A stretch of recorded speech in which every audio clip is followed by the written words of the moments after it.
Hey there, in this Google video, I'm going to share with you what you can do, what kind of changes you can do with the Samsung Odyssey G4. And these are the things that I found, and maybe they're going to be beneficial to you. I hope they do. So picture mode, custom, you want to go brightness 100, contrast 75, sharpness 60, contrast enhancer 0, color normal, gamma mode 2. So this is the first thing.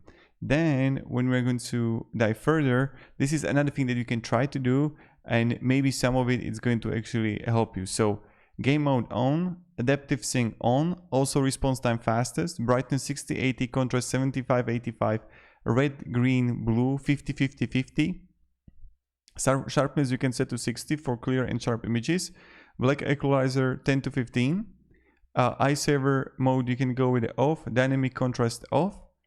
So you can also test these things out.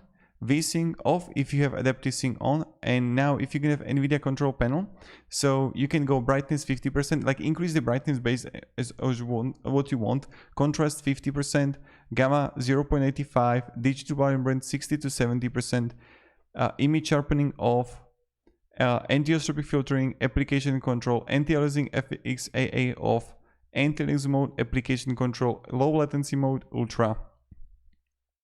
And also power management mode, prefer maximum performance. Now of course you can have also AMD here if you have that GPU, so you can copy these two. You're gonna see it, just pause the video, and that's the thing that you can try. I hope it at least a little bit help you with this video. If it didn't, I'm sorry, I tried to find things for you. So have a great day and goodbye.